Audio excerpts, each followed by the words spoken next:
Officials are warning you, if you live on a supervolcano like Campi Flegrei, you have to have dutiful fear. Guys, in this video, I'll explain to you what that is.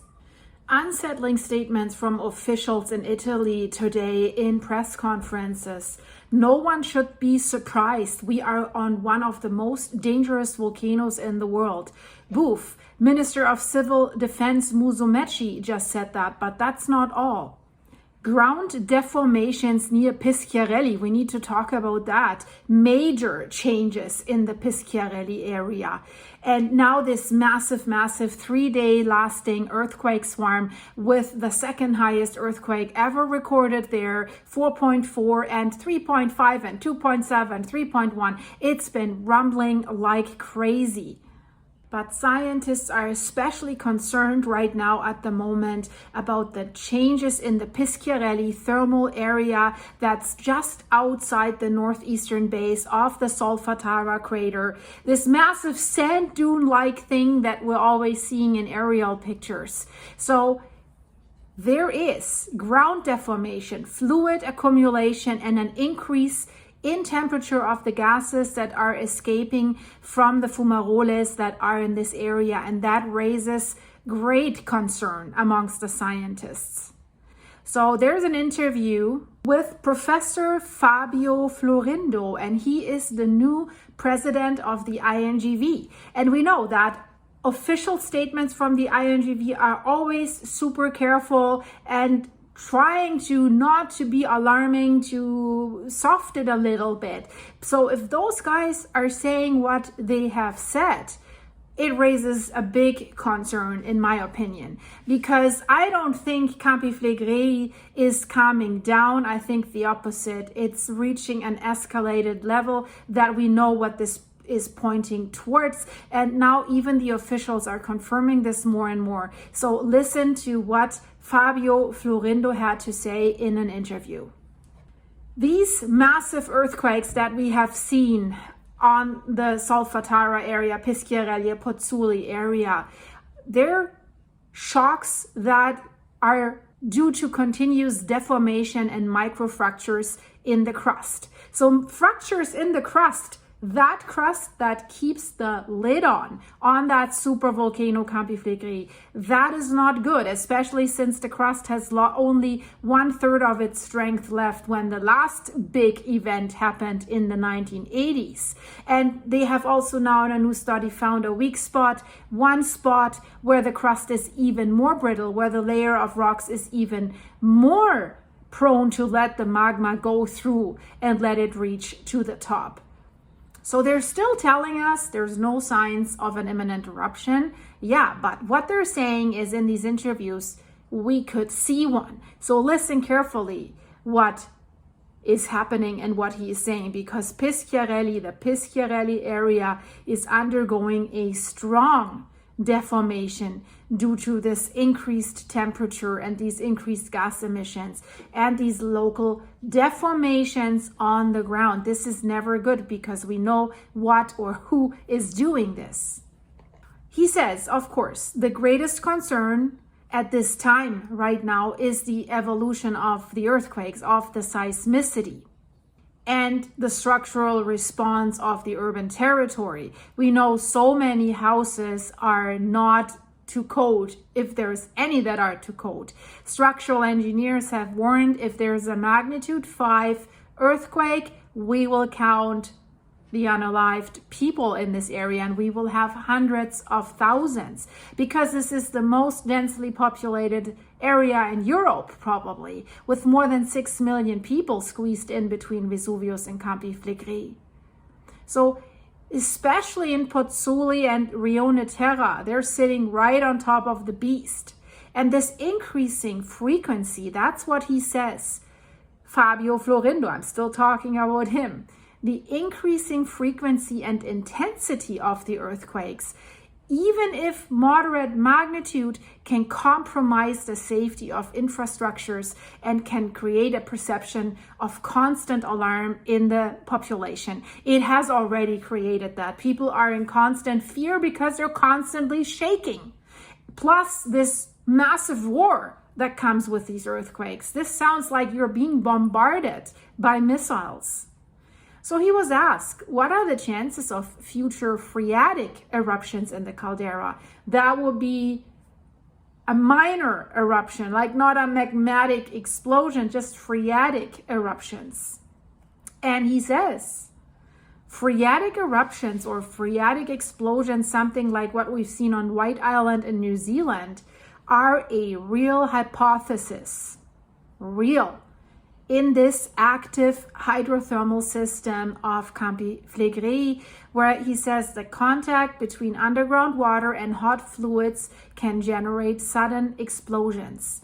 And the Pisciarelli area, let's talk about that one again, because that's where we are now focusing the greatest concern. It represents, in his words, a high risk zone for this type of phenomenon, given the intense hydrothermal activity that is happening there, the increase in temperature, and the increase in deformation of the ground. Of course, and he says, the Solfatara area is also vulnerable. And these phreatic explosions, he says, are not linked to the rise of magma to the surface. Well, no, but they're kind of linked off to like magma being present. And he says, they can, however, cause localized and sudden damage. And with such a densely populated area where they basically sit right on top of it, this is very, very concerning. And he says, what we could see in this area and what's going on there right now, yeah, we see fumaroles, but we could see anything, something from simple fumarolic emissions to a real eruption. Now they're finally saying it. And just after yesterday's earthquakes, there were 60 interventions again by firefighters. They had to go to homes, walls were cracked. I read in the comments from locals, they said, well, they inspect our schools, but I saw all the cracks in the school of my daughter. There's so many cracks, I'm not sending her back. Definitely not. Then he was asked, related to the studies that say there's a big magma chamber at a depth of 8 kilometers and one at less than 4 kilometers. Last year's study has confirmed that. What is your opinion about this? And he says, geophysical evidence indeed suggests the presence of a deep magma chamber around 8 kilometers and a shallower accumulation zone at about 4 kilometers. And that's not much, guys. So this, and he says, and this is interesting, this two-level configuration of the deeper magma chamber and the shallow magma chamber could explain the complex behavior of the supervolcano. The deeper chamber slowly feeds the upper part, and then the magmatic fluids rise towards the surface. They're intruding. They're always taking the way of least resistance. And here comes the last study in play with the Achilles heel of the volcano that found the weak spot. So the magmatic fluids rise towards the surface, and while they're doing this, they're generating pressure and seismicity. And that's what we're seeing. The shallowest portion of that magma reservoir, he says, extends to a depth of only 3 to 4 kilometers. Basically a distributed source consisting of pressurized multi-phase systems that represents the interconnection region between the upper portion of the magma reservoir and the overlying region that extends locally in the Solfatara and Pisciarelli area to about half a kilometer deep, like the hydrothermal system. And this region represents, this Pisciarelli Solfatara area, the reservoir of dissolved gases and steam that, interacting with this intensely fractured area of this intracaldric unit, goes on to constitute the hydrothermal system proper that feeds the superficial manifestations of Solfatara and Pisciarelli. Well, he's wording this, trying to make this sound super, how do I say that, scientific. But basically, let's say this, the shallow magma chamber is heating all that shit up and it could explode and Shizzy hit the fizzy. That is what he's basically saying. Of course, he's saying there are no imminent signs of that yet, but I think this thing is creeping towards it. And now they really seem to be worried about landslides as well. There was one landslide happening, not a huge one, but it was near a building. There's some shaky pictures of that, but you know, that is new. We haven't seen that before. There was an abandoned building that collapsed during this earthquake swarm. And the Coast Guard, you see it here, they're checking the coastal areas for landslides. Then he was asked further, and that's interesting as well. Could the magnitude 4.4 earthquake that occurred be due to a sudden acceleration in the speed of this Brady seismic land rise, this uplift in the Rione Terra area? Or what could have generated it? And he says, quote, "The magnitude 4.4 shock was one of the strongest in the last decades in the caldera, and it's not associated with a sudden acceleration and uplift." Well, he might change his opinion, because there are reports that we could see this uplift in general again. So he says, in this area, the Earth's crust is subjected to continuous deformation pressures, and microfractures can suddenly give rise to more energetic events. I like it how they word this.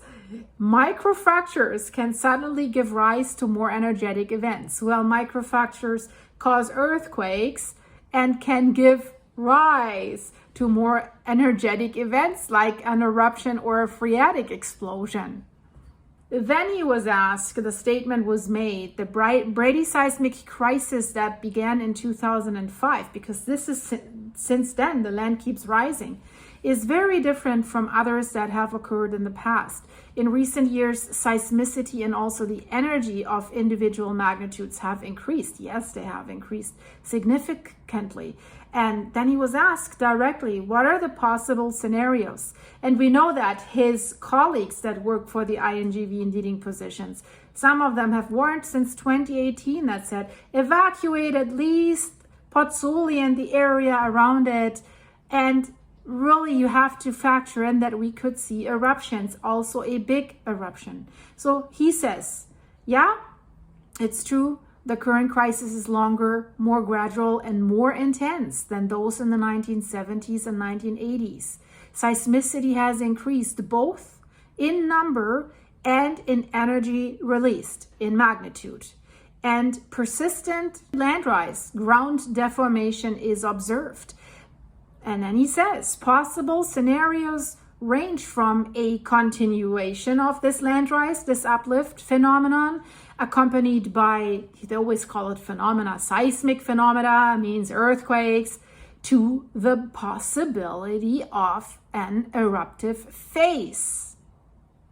He says, and he really stressed that, we cannot rule out anything.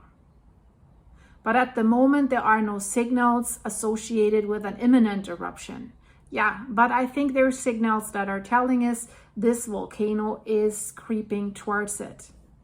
And he says, however, the risk of eruptive phenomena from phreatic to phreatomagmatic to magmatic remains high and must be managed carefully.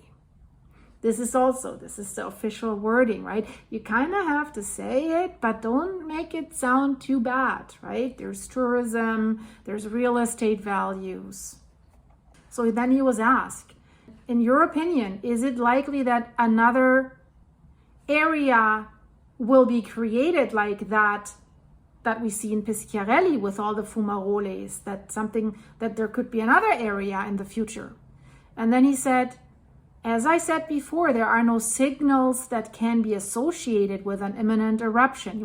But you have to define imminent. What is imminent? Today, tomorrow, this week, this month, this year, within the next 10 years? Well, I would say imminent. For me, this is like within the next few days. But that can change so quickly because the magma, and that's confirmed, underneath Campi Flegrei is already in an explosive state. So these eruptions couldn't happen with little to no warning. Could come as a surprise. Bang, it's here. And then I would say, don't say the volcano didn't give you warning signs. So he says, the Pisciarelli area, an area that is undergoing strong transformation, this increase in temperature, greater gas emission, local deformations of the ground, all signals that could lead to phreatic eruptions, explosions are present. He says that. So it could happen. It could happen. We are continuously monitoring the area. That's what they always say. And in the event of evident precursory signs, all necessary measures will be activated if there are precursory signs, because what we're seeing now might be the precursory signs already.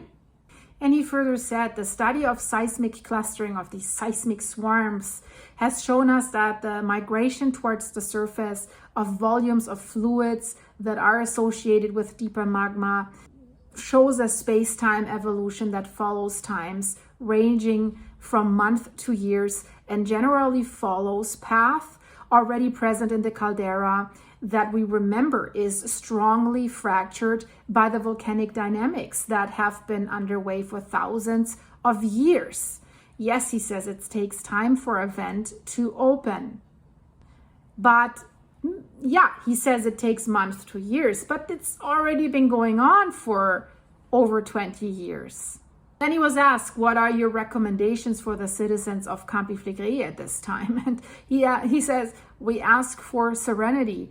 Well, that is easier said than done. But he says, but also we ask for attention and preparation. It is important to rely only on official sources such as the INGV and the civil protection, and to avoid spreading unverified news. We invite everyone to actively participate in the exercises like these evacuation drills, so that they know the municipal emergency plans, to behave responsibly, especially during seismic events. Well, how do you behave responsibly? People are in fear and panic that their homes will collapse over their heads, and they run on the streets and then they sleep in their cars. What else should they do? He says prevention and knowledge are today our most effective tools for living with risk. Well, prevention, you won't prevent the volcano from doing what it does. You can maybe prevent the homes from collapsing, but since it's so many and they're so old, and static engineers have said, well, the homes are only being held together by leaning on each other. There is no grout between the stones anymore. It's just dust. How do you want to fix that? And you don't fix that fast. And he further says, awareness of the dangers that we may find ourselves facing. So he's kind of giving a warning, together with knowledge of the actions to take or avoid in the event of an emergency, is the first necessary requirement for a more effective defense, especially against panic, which certainly represents one of the most serious threats in the event of natural disasters, for the management of the emergency and for safeguarding everyone's safety. That's all nice. In my opinion, sorry guys, blah, blah, blah, blah, blah. Because if this thing blows up, there's no management anymore. It's over and out. Poof, right? All these carefully planned evacuation routes, building will be collapsed. They will clog the roads. But also, if this is a big explosion, a widespread area will be over and out. That's my opinion, and that's what Campi Flegrei did in the past. And even a small, and that's what seasoned scientists are warning for, a small eruption can cause a lot of devastation. He further says, this is all that like psychological blah, blah. Because yeah, the people live there. What can you do? He says, insecurity, fear, panic are born from ignorance.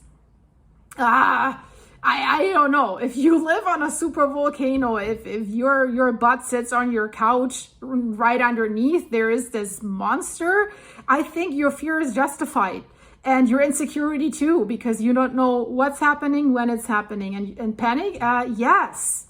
The panic that the people that live in Pozzuoli and that constantly are being rattled with these missile-like earthquake shakings, their fear is justified. Absolutely. I don't think that is ignorance.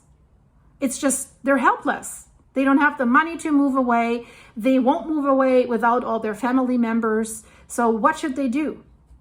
He says then, Where there is knowledge, there can be no panic, but only dutiful fear and proper consideration for a phenomenon that is certainly very dangerous. What is a dutiful fear? That sounds interesting. So you should not panic if a supervolcano erupts underneath your sofa. You have to have a dutiful fear. That's your duty as a citizen. And then a proper consideration. And then he says, sorry guys, I'm laughing, but this is really, I mean, does that help anybody? Really? So you gotta listen to this. Yeah, no panic. Only dutiful fear and proper consideration for a phenomenon that is certainly very dangerous, but with which it is possible to live. Learning, among other things, to correctly manage the territory in the event, however, that we or future generations should find ourselves facing a volcanic emergency. Jesus, just say, could face an eruption. But no, we should find ourselves facing a volcanic emergency. This is, I don't know, guys, let me know in the comments what you think. Would that help you? Does that make you feel safe? And dutiful fear. I have to pause this video and look this up. Okay, here we go. This is what the Google AI spits out when you Google dutiful fear. So dutiful fear refers to a state of fear or anxiety that is driven by a sense of responsibility or obligation, often related to a perceived need to protect or serve others. It's a fear that arises from a desire to fulfill duties, even if those duties are demanding or involve facing potential risk.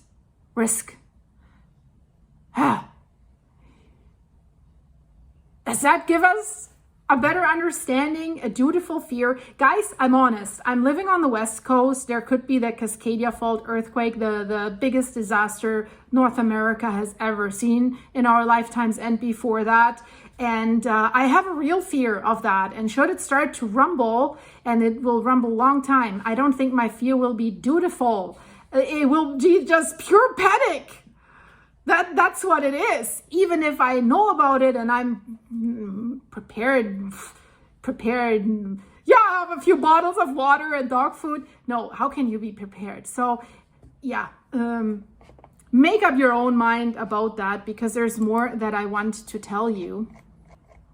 Oh, and just one more thing. You know the Italians, right?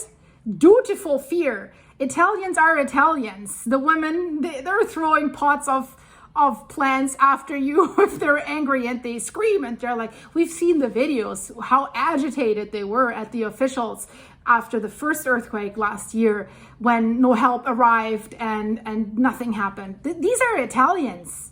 Dutiful fear. Do you want them to stand in line with their fear? I call this BS. So, but let's continue. Yeah. And by the way, I love the Italians for that. I always say I'm an Italian. Just a little side note, you know, if I'm angry, I like to slam doors or stuff like this. So when I came to Canada, I was angry and I slammed the door, and then I had a hole in the door. The whole door was broken. So they're not sturdy. They're not built for Europeans or Italians. So now if I'm angry, I close the door because I know I'll tear down the house if I'm really angry. In Germany, oh my God, I could slam the doors. Nothing ever happened. If I slammed my door here like I slammed it in Germany, I think even the skyscraper that I'm in right now would probably collapse. So that just on a side note. So let's see what the Minister of Civil Defense, Musumeci, has to say. So when he speaks about these earthquake swarms, he says, let's start by saying that these episodes could continue to occur. Yeah. And he says, when we talk about Campi Flegrei, we forget that we are on one of the most dangerous active volcanoes in the world. If we don't keep this title fixed, everything else becomes sensationalism, becomes newspaper news, and also becomes an alteration of understanding in the relation to the events that surround us. Whatever. Let's hear what he further said. So So he further says, and that makes sense, on a volcano, the only outsiders are us. It's not the volcano with its seismic and bradyseismic activity, because the two phenomena, as you know, are essentially connected. That said, setting aside this premise, we must understand how to make 500,000 people live together in a state of vigilance. Yeah, in the red zone. In the most restricted area, the population could be reduced to 40 to 50,000 people. That's his opinion. Others say it's 80,000. Others say it's hundreds thousand. It depends on, and he also says that, it depends on the perimeter we choose to define for the territory. And he says we live with a risk that is constant, a risk that so far has manifested with energy and density, fortunately without major consequences. And he said, no one should act surprised. I say this especially to my colleagues in the press, who often seem to have come from another planet. That's interesting. He says, we all know, and we have always known, that bradyseism is a natural phenomenon that has always existed here for millennia. And there, Giuseppe Di Natale, for example, disagrees with him, because he said bradyseism only occurs before and after eruptions.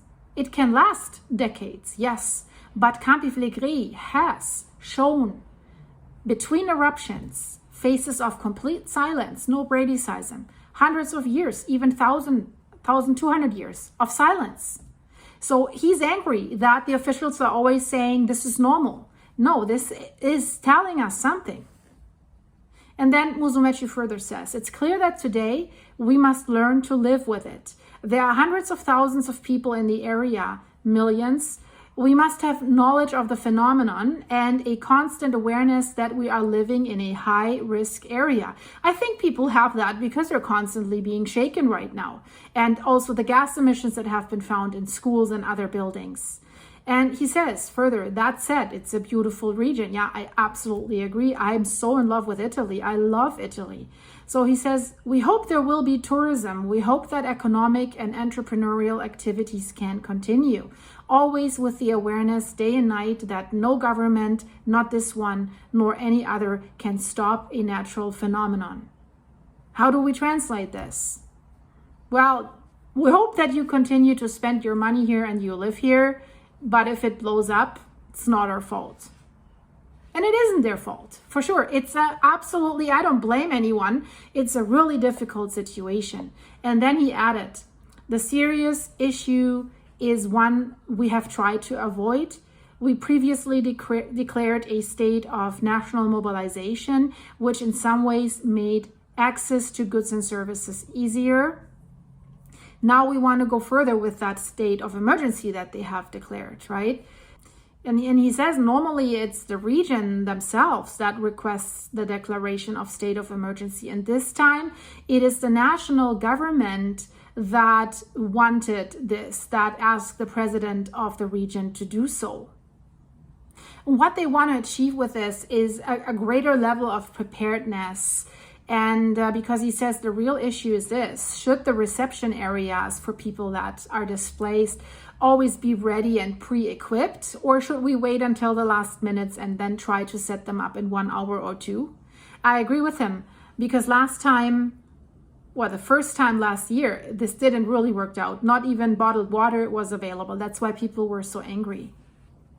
So guys, that's the update. We have to be aware what we take from this and what they're telling us. The escalation in the Pisciarelli area and the Solfatara, or eruptions could occur there, and they may not require advance warning or give us advanced warning. Yes, right now, most likely steam explosions, phreatic explosions are most likely to occur when there is a seismic crisis, but it can basically happen at any time. So I hope you liked I hope you like this video, guys. If you want to learn more about Campi Flegrei, I have a Campi Flegrei playlist, and check out the last 2 videos about Campi Flegrei and the one about the recent study with the Achilles heel of the volcano. So you should really check out my channel start page, click on videos, and then recent ones. There you find everything, or you go to my specific playlist. And if you want to support the channel, I have a Buy Me a Coffee site, buymeacoffee.com/silky, where you can support my work and I support my farm with that. And thanks for everyone who's giving me supers, who are supporting members, monthly members of this channel. Shout out to all of you guys. Thank you so much. And yeah, be prepared, stay safe, and have, how was it called?